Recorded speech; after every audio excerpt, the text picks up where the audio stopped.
Hi everyone, welcome to digital जी की classes. तो हम हिस्ट्री की एनसीईआरटी करने वाले हैं। क्लास 7th का 7 चैप्टर है और हिस्ट्री में केवल एक ही चैप्टर बाकी है। देखिए, अब ये हम जो एनसीईआरटी पढ़ रहे हैं ना, ये नए एडिशन की है 2023-24। तो इन्होंने क्या किया है, कुछ चैप्टर को मर्ज किया है, चैप्टर्स भी कम किए हैं। जैसा कि अगर हम ये चैप्टर देखें, बहुत ही लेंदी है। ऐसा लग रहा है कि एक दो चैप्टर्स को साथ में मर्ज किया गया है। कल हमारा 7th क्लास की हिस्ट्री ख़त्म, क्योंकि बस इसमें 8 चैप्टर थे, हमने 7 कर लिया। और आज मैंने आपको ज्योग्राफी जो कराई है ना 12 बजे, तो 7th की ज्योग्राफी भी ख़त्म। तो बस अब आपका क्लास 8 का बाकी है। तो देखा आपने, हर दिन जो लोग पढ़ रहे होंगे 6 का भी ख़त्म, 7 भी ख़त्म, बस 8 क्लास की एनसीईआरटी बाकी है हिस्ट्री एंड ज्योग्राफी की। एक हफ्ते में ये भी ख़त्म, और इसी नवंबर के महीने में देन आपको पॉलिटी भी मुझे कराना है, वो भी एक हफ्ते की ही है। ठीक है, तो ज़्यादा कुछ है नहीं। तो पहले कंटेंट करना है। जो लोग भी एनसीईआरटी लाइन बाय लाइन पढ़ेंगे उनको बहुत फ़ायदा होने वाला है। उसके बाद से वन लाइनर करेंगे, ठीक है, तभी जाकर समझ में आएगा। तो चलिए वीडियो स्टार्ट करते हैं। चैनल को सब्सक्राइब करके प्लीज़ वीडियो को लाइक कर दीजिएगा। लाइक करने में बहुत कंजूसी करते हैं आप लोग, लाइक तो कर दिया करो। इतनी मेहनत लगती है वीडियो शूट करने में, सब कुछ करने में। तो प्लीज़ लाइक करके मेरा भी मनोबल बनाए रखें, और मैं तो आप सभी का सपोर्ट करती ही रहूँगी। सारी पीडीएफ मैं आपको टेलीग्राम पे भेजती रहती हूँ, तो टेलीग्राम का लिंक आपको मेरे कमेंट सेक्शन में मिल जाएगा, वहाँ से आप ज्वाइन हो सकते हैं, ठीक है। और इंस्टाग्राम पे भी मैंने कल बहुत सारे लोगों के जो है आंसर किए हैं। अगर आप चाहें तो इंस्टाग्राम पे अपनी प्रॉब्लम जो भी आपको समझ में ना आ रहा हो पूछ सकते हैं, उसका भी लिंक मेरे कमेंट सेक्शन में है। देखिए, सबसे पहले क्षेत्रीय संस्कृतियों का निर्माण, तो यहाँ से कुल मिलाकर आपको बहुत सारे, जैसे कि सॉन्ग हो गए, कहाँ पे कौन सा डांस होता है, लोक नृत्य हो गया, इन सभी चीज़ों के बारे में पढ़ना है। यहाँ से क्वेश्चन बहुत पूछा जाता है। तो वही सारी चीज़ें लिखी गई हैं कि लोगों का वर्णन करने का सबसे सामान्य तरीका है उनकी बोलचाल की भाषा में उन्हें परिभाषित करना। जब हम किसी व्यक्ति को, ये आएगा नहीं बट मैं आपको चैप्टर के स्टार्टिंग में थोड़ा बहुत समझा रही हूँ, कि जब हम किसी व्यक्ति को तमिल या उड़िया कहते हैं तो आमतौर पर इसका अर्थ है कि वह तमिल अथवा उड़िया भाषा बोलता है और तमिलनाडु या उड़ीसा में रहता है। इसी तरह से हम प्रत्येक क्षेत्र को कुछ खास किस्म के भोजन, वस्त्र, काव्य, नृत्य, संगीत, चित्रकला से जोड़ा करते हैं। कभी कभी हम इन अस्मिताओं को मानकर चलते हैं और सोचते हैं कि ये युग युगांतरों से अस्तित्व में है, किंतु भिन्न भिन्न क्षेत्रों के बीच विभाजक सीमाओं के बनने में समय की भूमिका रही है, जिन्हें हम आज क्षेत्रीय संस्कृतियां समझते हैं। वे समय समय के साथ बदली हैं, और आप जानते हैं कि ये क्षेत्रीय संस्कृतियां जटिल प्रक्रियाओं से विकसित हुई हैं। इस प्रक्रिया के तहत स्थानीय परंपराओं और उपमहाद्वीप के अन्य भागों के विचारों के आदान प्रदान ने एक दूसरे को संपन्न बनाया है, ठीक है। तो आप समझ रहे होंगे कि हम किसी, कोई अगर इंसान है जो तमिल बोल रहा है, उड़िया बोल रहा है, तो हमें लगता है कि, तो हम इसे एक अंदाज़ा लगाते हैं कि अच्छा ये तमिलनाडु या उड़ीसा में रहता होगा। तो बहुत सारे लोक नृत्य के बारे में पढ़ेंगे। बहुत ही इंपॉर्टेंट चैप्टर है, याद रखिएगा, यहाँ से क्वेश्चन बहुत बार पूछा जाता है। और चेर और मलयालम भाषा का विकास, तो देखिए यहाँ से आपको पढ़ना है कि जो चेर और मलयालम है इसका विकास कैसे हुआ। तो महोदयपुरम का चेर राज्य प्रायद्वीप के दक्षिणी पश्चिमी भाग में, ये क्वेश्चन में पूछते हैं कि किस भाग में है, जो चेर राज्य है वो किस भाग में है, तो प्रायद्वीप के दक्षिणी पश्चिमी भाग में, जो आज के केरल राज्य का एक हिस्सा है। क्वेश्चन अभी आपको लास्ट में दिखाऊंगी। और एक बार पूछा था कि जो हमारा ये जो चेर है ये आज के किस राज्य में है, तो केरल में है, ठीक है, इसलिए मैंने हाईलाइट किया हुआ है, ठीक है। संभवतः मलयालम भाषा इस इलाके में बोली जाती है, तो याद रखिएगा मलयालम भाषा किस इलाके में बोली जाती है, तो केरल में। और आपको पता है कि हर राज्य का भाषा पूछता है, तो केरल में मलयालम भाषा, ठीक है। शासकों ने मलयालम भाषा में लिपि का प्रयोग अपने अभिलेखों में किया हुआ है, जैसा कि आप देख सकते हैं, ये रहा। मलयालम भाषा आपको समझ में नहीं आएगा, हाँ, जो लोग वहाँ के होंगे केरल के वो समझ जाएंगे। वस्तुतः इस भाषा का प्रयोग उपमहाद्वीप के सरकारी अभिलेखों में किसी क्षेत्रीय भाषा के प्रयोग में सबसे पहले उदाहरण में से एक है। साथ साथ चेर लोगों ने संस्कृत की परंपराओं से भी बहुत कुछ ग्रहण किया है, ठीक है। केरल का मंदिर रंगमंच, जिसकी परंपरा इस युग तक खोजी जा सकती है, संस्कृत के महाकाव्यों पर आधारित था। मलयालम भाषा की पहली साहित्यिक कृतियां जो लगभग 12वीं शताब्दी की बताई जाती हैं, प्रत्यक्ष रूप से संस्कृत की रीढ़ी हैं। यह भी एक काफ़ी रोचक तथ्य है कि 14वीं शताब्दी तक एक ग्रंथ लीला तिलकम, जो व्याकरण तथा काव्य शास्त्र विषयक है, मणि प्रवालम शैली में लिखा गया था। अब ये किस शैली में लिखा गया था, आपको याद रखना है, मणि प्रवालम शैली। मणि प्रवालम का शाब्दिक अर्थ क्या होता है, तो हीरा और मूंगा, ठीक है। क्या है, मणि प्रवालम का शाब्दिक अर्थ याद रखना है, हीरा और मूंगा, जो यहाँ दो भाषाएं, संस्कृत तथा क्षेत्रीय भाषा के साथ साथ प्रयोग की ओर संकेत करता है। हिस्ट्री को पढ़ने का, याद करने का सबसे अच्छा तरीका है कि आप इसको स्टोरी की तरह पढ़ें, जैसा कि अभी हम पढ़ रहे हैं। फिर धीरे धीरे आपको पता चल जाएगा कि अच्छा ये वाली चीज़ें मुझे याद रखनी है। इंपॉर्टेंट पॉइंट्स नोट करते जाएं। 1 से 2 बार वीडियो को स्पीड में भी करके देखो, रात में सोने जाते हो तो ऐसे ही सुन लो, कोई काम कर रहे हो सुन लो, ताकि आपको हिस्ट्री याद रहे। अब शासक और धार्मिक परंपराएं, जगन्नाथी संप्रदाय। अब हमने चेर के बारे में पढ़ा, अब हम जगन्नाथी संप्रदाय के बारे में पढ़ेंगे। याद रखिएगा किस राज्य में है, ये क्वेश्चन हमेशा पूछा जाता है। तो पूरी उड़ीसा में जगन्नाथ का संप्रदाय, आपको पता ही है, सभी को पता होगा कि जगन्नाथ का शाब्दिक अर्थ है दुनिया का मालिक, जो विष्णु का पर्यायवाची है। तो जब भी जगन्नाथ से पूछे कहाँ पे है, तो पूरी उड़ीसा। आज तक जगन्नाथ की काष्ठ प्रतिमा स्थानीय जनजाति लोगों द्वारा बनाई जाती हैं, जिससे यह तात्पर्य निकलता है कि जगन्नाथ मूलतः एक स्थानीय देवता थे, जिन्हें आगे चलकर विष्णु का रूप मान लिया गया। 12वीं शताब्दी में गंग वंश के एक अत्यंत प्रतापी राजा अनंत वर्मन ने पुरी में पुरुषोत्तम जगन्नाथ के लिए एक मंदिर बनवाने का निश्चय किया। क्वेश्चन पूछा था कि गंग वंश के किस राजा ने पुरुषोत्तम जगन्नाथ के लिए मंदिर बनवाया, तो वो है राजा अनंत वर्मन, याद रखिएगा। उसके बाद से 1230 में राजा अनंग भीम तृतीय ने अपना राज्य पुरुषोत्तम जगन्नाथ को अर्पित कर दिया, ये भी याद रखना है। और क्या किया, स्वयं को जगन्नाथ का प्रतिनियुक्त घोषित किया।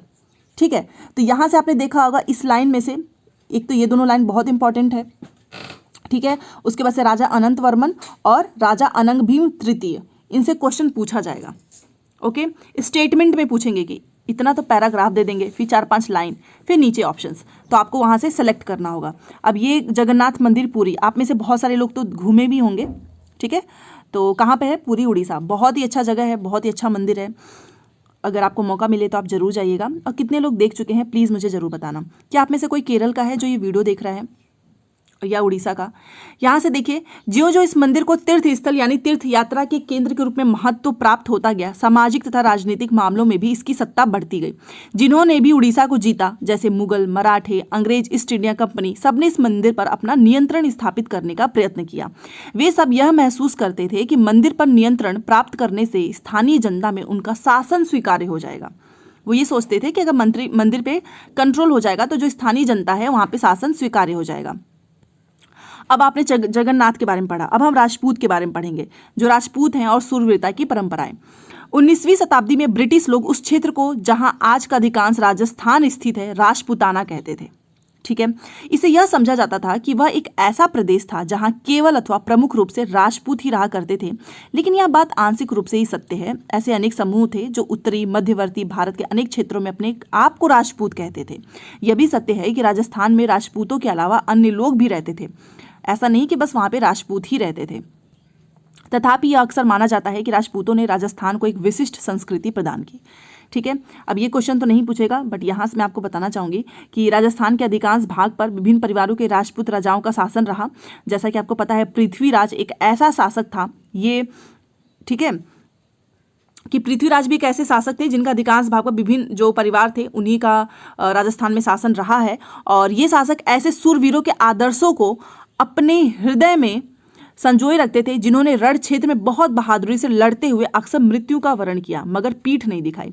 राजपूत वीरों की कहानियां काव्य गीतों में सुरक्षित हैं, विशेष रूप से प्रशिक्षित चारण भाटों द्वारा गाई जाती हैं। ये काव्य गीत ऐसे सूरवीरों की स्मृति को सुरक्षित रखते हैं और उनसे यह आशा की जाती है कि वे अन्य जनों को भी उन सूरवीरों का अनुकरण करने के लिए प्रेरित एवं प्रोत्साहित करेंगे।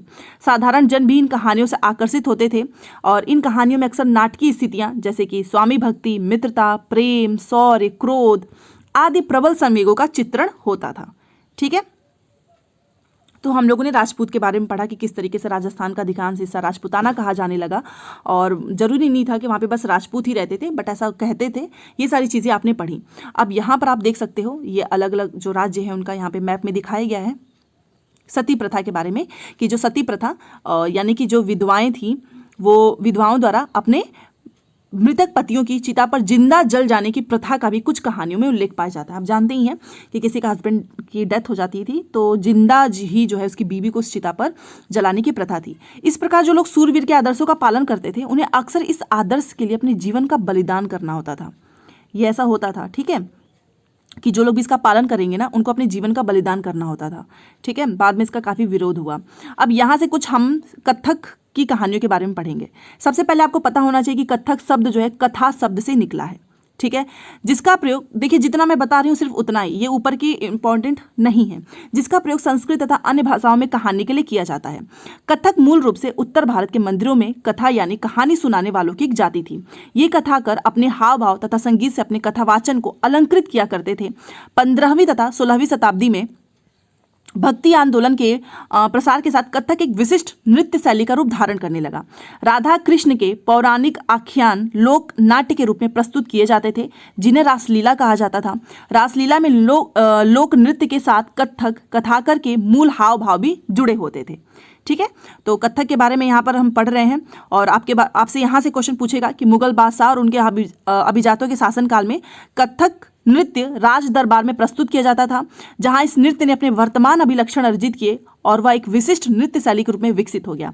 आगे चलकर यह दो परंपराओं अर्थात घरानों में फूला फला, एक तो राजस्थान के राज दरबारों में और दूसरा लखनऊ में। उत्तर प्रदेश का अगर आप पूछें लोकनृत्य क्या है, कथक ही तो है। तो बाद में घरानों में एक राजस्थान का था और एक लखनऊ में था, यहाँ पे फला फूला। उसके बाद से जो अवध के, आपको पता है अंतिम, ये क्वेश्चन पूछा हुआ था कि अवध के अंतिम नवाब कौन है, तो वाजिद अली शाह। इनके संरक्षण में यह एक प्रमुख कला के रूप में उभरा। ठीक है, कथक। और अवध आप जानते हैं लखनऊ। ठीक है, तो दौरान 1850 से 1875 के दौरान यह नृत्य शैली के रूप में इन दो क्षेत्रों में ही नहीं बल्कि आज के पंजाब, हरियाणा, जम्मू कश्मीर, बिहार, मतलब अलग अलग जगह पे जो है, हर राज्य में जो है, जैसे कि नाम आपको मैंने बताया पंजाब, हरियाणा, जम्मू कश्मीर, बिहार और उत्तर प्रदेश तो है ही, साथ में राजस्थान भी है। यहाँ का जो निकटवर्ती इलाके हैं ना, वहाँ पर संस्थापित हो गया। और आप जानते हैं कि इसमें एक क्लिष्ट तथा द्रुत पद संचालन था, उत्तम वेशभूषा तथा कहानियों के प्रस्तुतिकरण एवं अभिनय पर जोर दिया जाने लगा। ठीक है, तो इस तरीके से आप जानते हैं कि अनेक अन्य सांस्कृतिक गतिविधियों की तरह कथक को भी 19वीं तथा 20वीं शताब्दी में अधिकांश ब्रिटिश शासकों ने नापसंद किया, फिर भी यह जीवित बचा रहा और गणिकाओं द्वारा पेश किया जाता रहा। इसको लोग पसंद नहीं करते थे ब्रिटिश, बट फिर भी यह जीवित रहा। और स्वतंत्रता की प्राप्ति के बाद तो देश में इसे 6 शास्त्रीय नृत्य रूपों में मान्यता भी मिल गई। तो कथक क्या है, शास्त्रीय नृत्य, इसको मान्यता मिली है। और बहुत सारे शास्त्रीय नृत्य हैं जो कि मैं आपको बताना चाहूंगी और क्वेश्चन कई बार पूछा हुआ है। देखिए यहाँ पर आप देख सकते हो, सबसे पहले लोक नृत्य और शास्त्रीय नृत्य क्या होता है ये मैं आपको बताना चाहूंगी। देखिए जिन्हें हम बहुत से ऐसे नृत्य रूपों में जिन्हें लोक नृत्य की श्रेणी में रखा गया है, वे विशिष्टताएं पाई जाती हैं और जिन्हें शास्त्रीय रूपों का विशिष्ट लक्षण बताया जाता है। यद्यपि शास्त्रीय विशेषण का प्रयोग उन कला रूपों की श्रेष्ठता का सूचक हो सकता है, फिर भी यह हमेशा शब्दशः सही नहीं होता है। मतलब विशिष्ट अगर कुछ है तो उसको हम शास्त्रीय नृत्य बोलेंगे, बट ये सही नहीं है। तो चलो, इससे वैसे भी क्वेश्चन पूछता नहीं है, क्वेश्चन तो यहीं से पूछा जाएगा आपसे। 1 2 3 4 5 और एक हमारा कथक तो है ही। भरतनाट्यम ये कहाँ का शास्त्रीय नृत्य है, याद रखिएगा तमिलनाडु। ठीक है, कई बार पूछा है। कथकली केरल का है, ओडिसी उड़ीसा का है, कुचिपुड़ी आंध्र प्रदेश का है, मणिपुरी मणिपुर का है। याद करने का एक तरीका है, आपको पता है सबसे ज़्यादा जो फीमेल है वो कहाँ पर है, केरल में है। ठीक है, या फिर आप इस तरीके से भी याद रख सकते हो, कथकली, यहाँ पे कली आ रहा है तो कली से आप केरल जोड़ सकते हो, क्योंकि कली में एक फीमेल का साउंड ऐसे एज्यूम करो, और साथ में केरल में भी जो है फीमेल बहुत ज़्यादा है, तो आप इससे याद रख सकते हो कि कथकली केरल। और आंध्र प्रदेश से आप आधी पूड़ी, तो कुचिपुड़ी का पूड़ी हो गया और आधी का आंध्र प्रदेश हो गया, तो ये भी आपको याद हो जाएगा। और उड़ीसा और मणिपुरी तो याद करने में कोई दिक्कत ही नहीं होगी। भरतनाट्यम में आप तमिलनाडु का ले सकते हो, ये देखिए इसे भी आप याद कर सकते हो। बेसिकली आपको याद करना है, चाहे कुछ भी हो जाए ये चीज़ भूलना मत, क्योंकि ये ईवीएस साथ साथ में एसएसटी दोनों में आएगा। ठीक है, चलिए। और कथक आपको पता होना चाहिए कहाँ का है, उत्तर प्रदेश। तो बेसिकली हमने सारी चीज़ें पढ़ी, अब हम लघु चित्रों के बारे में पढ़ने वाले हैं। ठीक है, और यहाँ पर आप देख सकते हो, ये शिकार के दौरान अकबर हैं, यहाँ पे शिकार के दौरान आराम करते हुए अकबर मुगल लघु चित्र है। ये लघु चित्र बनाया गया है, अकबर जी यहाँ बैठे हुए हैं, आराम कर रहे हैं और ये शिकार हो रहा है। ठीक है, चलो। एक अन्य परंपरा जो कई रीतियों से विकसित हुई और वह थी लघु चित्रों की परंपरा। लघु चित्र का मतलब जैसा कि उनके नाम से ही पता चल रहा है, छोटे आकार के चित्र, जिन्हें आमतौर पर जल रंगों से कपड़े या कागज पर चित्रित किया जाता है। याद रखिएगा, लघु चित्र की विशेषताएं हमेशा पूछी जाती है, छोटे आकार का होता है और जल रंगों से कपड़े या कागज पर हम इसको बनाते हैं। प्राचीनतम लघु चित्र, जो पहले के लघु चित्र थे, वो तालपत्र और लकड़ी की तख्तियों पर भी बनाए जाते थे, ये भी आपको याद रखना है। इसमें सुंदर चित्र होता है जो पश्चिम भारत में पाए जाने वाले जैन ग्रंथों को सचित्र बनाने के लिए प्रयोग किए गए हैं। ठीक है, मुगल बादशाह अकबर, जहांगीर, शाहजहां ने अत्यंत कुशल चित्रकारों को संरक्षण प्रदान किया था। ठीक है, किसने किसने? अकबर, जहांगीर और शाहजहां ने। और जो प्राथमिक रूप से इतिहास और काव्यों की पांडुलिपियां चित्रित करते थे, ये पांडुलिपियां आमतौर पर चटक रंगों में चित्रित की जाती थी और उनमें दरबार के दृश्य, लड़ाई, शिकार के दृश्य, जैसा कि आप यहाँ पर देख सकते हो, इनके पहलू बनाए जाते थे। ठीक है, तो इस तरीके से आप देख सकते हो। और मुगल साम्राज्य के पतन के साथ अनेक चित्रकार मुगल दरबार छोड़कर नए उभरने वाले क्षेत्रीय राज्यों के दरबारों में चले गए। बेसिकली आपको याद रखना है कि किस तरीके से लघु चित्र बनाए जाते हैं, इसकी विशेषताएं क्या हैं। बाकी यहाँ पर कुछ उतना इंपॉर्टेंट नहीं है जो कि मैं आपको बताऊं, क्योंकि ज़्यादा नोट करना भी सही नहीं है अगर ये पूछा ही नहीं जाएगा। तो आपको लघु चित्र याद रखना है, बस ये वाली यहाँ तक याद रखिएगा। मैं एक बार बता देती हूँ, ये लघु चित्र की विशेषताएं छोटे आकार की और पहले किस पे बनाए जाते थे, बस इतना ही, दैट्स इट। और किसके समय पे ज़्यादा इसको संरक्षण प्रदान किया गया था? अकबर, जहांगीर, शाहजहां। ओके, चलिए, ये आप देख सकते हो यहाँ पर होली खेल रहे हैं महाराणा राम सिंह। ठीक है, ये भी एक लघु चित्र है, आप देख सकते हो, इसे भी हम लघु चित्र कहेंगे। और ऐसा ही एक अन्य क्षेत्र था आधुनिक हिमाचल प्रदेश के इर्द गिर्द हिमालय की तलहटी का इलाका। और 17वीं शताब्दी के बाद वाले वर्षों में इस क्षेत्र में लघु चित्रकला की एक साहसपूर्ण और भाव प्रवण शैली का विकास हो गया, जिसे बसोहली शैली कहा जाता था। तो क्वेश्चन ये पूछा था, बसोहली शैली किस क्षेत्र में? हिमाचल प्रदेश में। ठीक है, बस इतना याद रखना, बसोहली शैली किसे कहा जाता था? तो जिसे लघु चित्र के, ये क्या था? बसोहली शैली क्या था? एक लघु चित्रकला की एक साहसपूर्ण एवं भाव प्रवण शैली का विकास, जिसे हम बसोहली शैली कहते हैं। ठीक है, यहाँ जो सबसे लोकप्रिय पुस्तक चित्रित की गई थी वह थी भानुदत्त की रसमंजरी। याद रखिएगा, रसमंजरी किसकी बुक है? तो भानुदत्त की है, पुस्तक चित्रित की गई थी। ठीक है, नादिर शाह के आक्रमण और दिल्ली विजय के परिणाम स्वरूप मुगल कलाकार मैदानी इलाकों की अनिश्चितताओं से बचने के लिए पहाड़ी क्षेत्रों की ओर पलायन कर गए और उन्हें वहां जाते ही आश्रयदाता तैयार मिले, जिसके फलस्वरूप चित्रकारी की कांगड़ा शैली विकसित हुई। तो कांगड़ा शैली किस तरीके से विकसित हुई, ये भी आपसे पूछा जा सकता है कि जब वो लोग आश्रय के लिए वहां पर मतलब पलायन किए तो वहां पर आश्रयदाता मिले थे और तैयार मिले, और जिसके फलस्वरूप चित्रकारी की कांगड़ा शैली विकसित हुई। 18वीं शताब्दी के मध्य भाग तक कांगड़ा के कलाकारों ने एक नई शैली विकसित कर ली, जिन्हें लघु चित्रकारी की एक नई जान डाल दी। उनकी प्रेरणा का स्रोत वहां की वैष्णव परंपराएं थे। ठंडे नीले और हरे रंगों सहित कोमल रंगों का प्रयोग और विषयों का काव्यात्मक निरूपण कांगड़ा शैली की विशेषता थी। तो क्वेश्चन क्या पूछेगा कि कांगड़ा शैली की विशेषता क्या है? तो याद रखिएगा, ये जो है ठंडे नीले और हरे रंगों सहित कोमल रंगों का इसमें प्रयोग किया जाता था और काव्यात्मक निरूपण इस शैली में मिलता था। ठीक है, बस इतना याद रखिएगा। जो साधारण स्त्री पुरुष थे वो भी बर्तन, दीवार, कपड़े, फर्श आदि पर अपनी कलाकृतियां चित्रित करते थे और कला के इन नमूनों में से कुछ ही जो है बच पाते थे। इसके विपरीत लघु चित्र राजमहलों में सावधानी पूर्वक रखे जाते थे, जिससे वे सदियों तक सुरक्षित रहें। ठीक है, तो कांगड़ा शैली क्या है, बसोहली शैली क्या है, ये सारी चीजें भी आपको याद रखनी है। अब बंगाल के बारे में पढ़ लेते हैं। बंगाल नजदीक से एक नज़र। जैसा कि आपको पता है कि बंगाल में लोग हमेशा बंगाली ही बोलते हैं, किंतु यह एक दिलचस्प बात है कि आज बंगाली संस्कृत से निकली हुई भाषा मानी जाती है। तो बंगाली कहाँ से निकली हुई है? संस्कृत भाषा से। याद रखिएगा, प्रारंभिक संस्कृत ग्रंथों के अध्ययन से यह पता चलता है कि बंगाल के लोग संस्कृत से उपजी हुई भाषाएं नहीं बोलते थे। तो फिर एक नई भाषा का उद्भव कैसे हुआ? और बंगाली आपको पता ही है कि संस्कृत से निकली मानी जाती है। यहाँ पर देखिए लिखा भी हुआ ये बंगाली। चलिए, अब यहाँ पर क्या हुआ कि चौथी तीसरी जो शताब्दी थी उससे बंगाल और मध्य दक्षिण बिहार के बीच वाणिज्यिक संबंध स्थापित होने लगे थे, जिसके कारण संभवतः संस्कृत का प्रभाव बढ़ता गया होगा। और चौथी शताब्दी के दौरान गुप्त वंशीय शासकों ने उत्तरी बंगाल पर अपना राजनीतिक नियंत्रण स्थापित कर लिया और वहाँ ब्राह्मणों को बसाना शुरू कर दिया। इस प्रकार गंगा की मध्य घाटी के भाषाई तथा सांस्कृतिक प्रभाव अधिक प्रबल हो गए। और 7वीं शताब्दी में चीनी यात्री ह्यूनसांग ने यह पाया कि बंगाल में सर्वत्र संस्कृत से संबंधित भाषाओं का प्रयोग हो रहा था। तो याद रखिएगा, ये किसने फाइंड किया था? तो जो चीनी यात्री था ह्यूनसांग ने। ठीक है, ह्यूनसांग। उसके बाद से क्या हुआ कि 14वीं से 16वीं शताब्दी के बीच बंगाल पर सुल्तानों का शासन रहा, जो दिल्ली में स्थित शासकों से स्वतंत्र थे। 1586 में जब अकबर ने इस प्रदेश मतलब बंगाल को जीत लिया तो उसे सूबा माने जाने लगा। तो सूबा किसे मानेंगे? जब अकबर ने 1586 में बंगाल को जीत लिया। उस समय प्रशासन की भाषा क्या थी? हमेशा पूछता है, जब अकबर ने जीता उस समय जो है प्रशासन की भाषा क्या थी? फारसी थी, मतलब, लेकिन बंगाली एक क्षेत्रीय भाषा के रूप में विकसित हो रही थी। बंगाली नहीं थी, फारसी थी, बट बंगाली भी विकसित हो रही थी क्षेत्रीय भाषा के रूप में। ठीक है, वहाँ पर आपको पता ही है 15वीं शताब्दी तक आते आते उपभाषाएं तथा बोलियों का बंगाली समूह एक सामान्य साहित्यिक भाषा के द्वारा एकबद्ध हो गया और पश्चिमी भाग की बोलचाल की भाषा भी थी ये, जिसे पश्चिमी बंगाल कहा जाता है। यद्यपि बंगाली का उद्भव संस्कृत से ही हुआ और यह अपने क्रम विकास की अनेक अवस्थाओं से गुजरी है। इसके अलावा गैर संस्कृत शब्दों का एक विशाल शब्द भंडार जो जनजातीय भाषाओं, फारसी और यूरोपीय भाषाओं सहित अनेक स्रोतों से इसे प्राप्त हुआ है, आधुनिक बंगाली का एक हिस्सा बन गया है।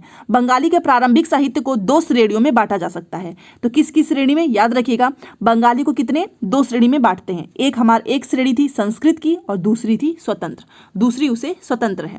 पहली श्रेणी में संस्कृत महाकाव्यों के अनुवाद, मंगल काव्य और भक्ति साहित्य जैसे गौड़ी वैष्णव आंदोलन के नेता श्री चैतन्य देव की जीवनियाँ आदि शामिल हैं। तो हमने अध्याय चैप्टर 6 में पढ़ा ही था। दूसरी श्रेणी में नाथ साहित्य शामिल है। तो याद रखिएगा, पहली श्रेणी में साहित्य का महाकाव्यों के अनुवाद, मंगल काव्य, और दूसरी श्रेणी में नाथ साहित्य, ये याद रखिएगा, ठीक है। मैनामती गोपीचंद्र के गीत, धर्म ठाकुर की पूजा से संबंधित कहानी, परिकथाएं, लोक कथाएं और कथा गीत। तो बेसिकली आपको याद रखना है कि जो 2 श्रेणियां थी उसमें पहली श्रेणी में संस्कृत महाकाव्यों के अनुवाद, मंगल काव्य, और दूसरी श्रेणी में नाथ साहित्य शामिल है। इतना याद रखना है, ठीक है।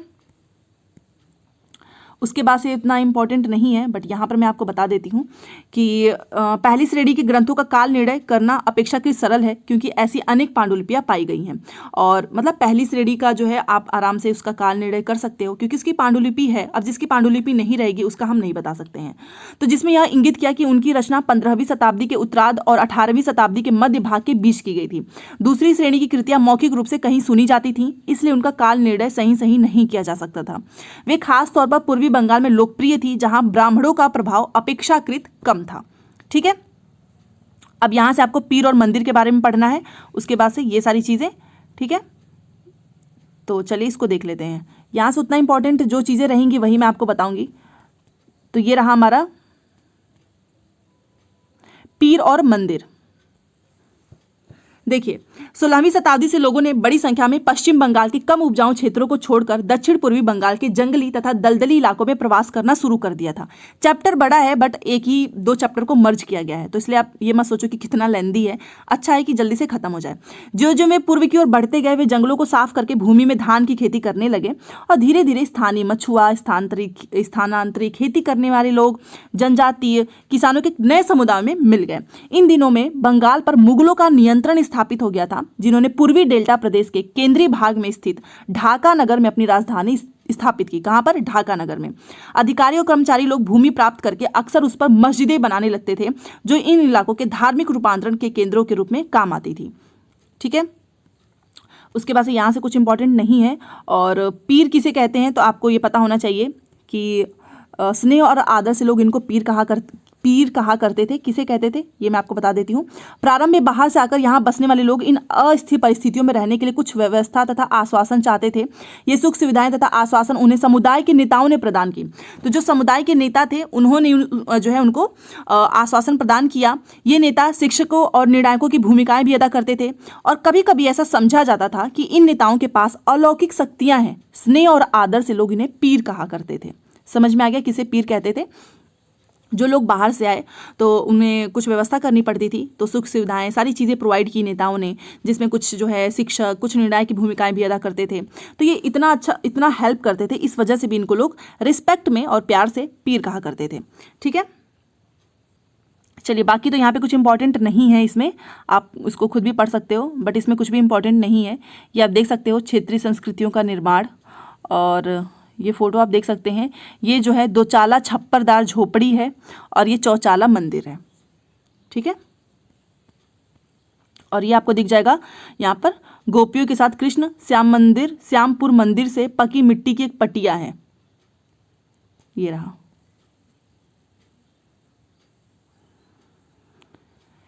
अब यहाँ से एक चीज़ें बता, जैसे कि अभी हमने पढ़ा ना दोचाला, ये देखिए, और चौचाला मंदिर, ये आपका दोचाला है और ये चौचाला मंदिर है। इसके बारे में पढ़ लेते हैं। इन मंदिरों की शक्ल या आकृति बंगाल की छप्परदार झोड़ियों की तरह दोचाला मतलब 2 छतों वाली और चौचाला मतलब 4 छतों वाली होती थी। समझ में आ गया? दोचाला का मतलब 2 छत, चौचाला का मतलब 4 छत। इसके कारण मंदिरों की स्थापत्य कला में विशिष्ट बंगाली शैली का प्रादुर्भाव हुआ। अपेक्षाकृत अधिक जटिल चौचाला यानी 4 छतों वाली ढांचे में 4 त्रिकोणीय छतें पर दीवारों पर रखी जाती थी, जो ऊपर तिर्यक रेखा या एक बिंदु तक जाती थी। मंदिर आमतौर पर एक वर्गाकार चबूतरे पर बनाए जाते थे। उनके भीतरी भाग में कोई सजावट नहीं होती थी, लेकिन अनेक मंदिरों की बाहरी दीवारें चित्रकारी, सजावटी टाइलें मिट्टी की पट्टियों से सजी होती थी। कुछ मंदिर में, विशेष रूप से पश्चिम बंगाल के बांकुरा जिले में विष्णुपुर के मंदिरों में ऐसी